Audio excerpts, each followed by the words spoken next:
Well, with holiday parties in full swing, how loud is too loud, according to the new Grand Rapids Noise Ordinance? Tom Sinus joining us now to explain the changes when you may be in violation as well. We all like a good party, but we also, on the other end, don't like to be kept up by a noisy neighbor having a good party, specifically on a work night. That's right. And also, nobody likes to be a party pooper and have to call in their neighbor. Good right? point. That's right. So where are we at in all this? Well, it just so happens that on November 19th of this year, the City Council of Grand Rapids passed a new noise ordinance, which really kind of revamped the way we think about this problem in the city. And the easiest way to think about it is that we've moved from a kind of really technical decibel level standard to more of what is being called a reasonableness standard. All right, so what does that mean? Well, here's the basic gist of what this noise ordinance attempts to prohibit. It prohibits what are called noise disturbances. And here's how the City Council defined that.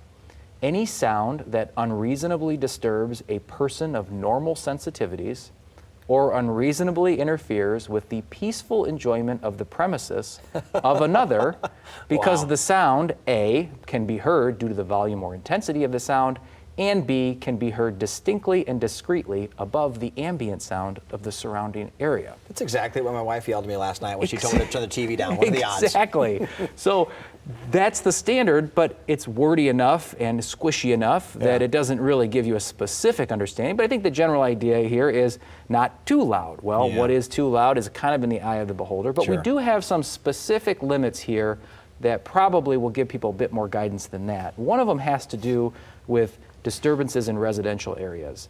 And here, the ordinance says that these disturbances are prohibited between 10 o'clock at night and 7 o'clock in the morning if the audible sound can be heard 25 feet or more from the property line.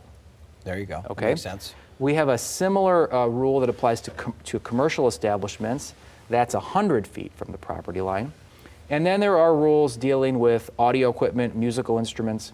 And there, the ordinance says that the sound should not be heard across the property line, again, between 10 and 7. So that's a little bit more specific.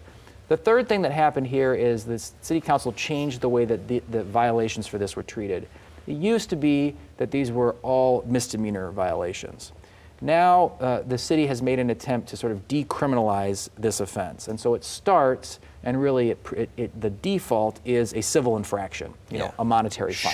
Sure. The only time that people will get themselves into criminal trouble here in the form of a misdemeanor is if they have a series of repeat offenses within a 6-month period of time. That makes sense, So, what does all that mean? Probably, in the end of the day, the best lesson is treat your neighbor the way you want to be treated. Well done. Well done. And, I like it. And otherwise, you're going to spend a lot of time trying to figure out all that verbiage means. Got any party poopers out there that need to track you down? Where do they find you, Tom? Well, I'm taking a vacation. All right.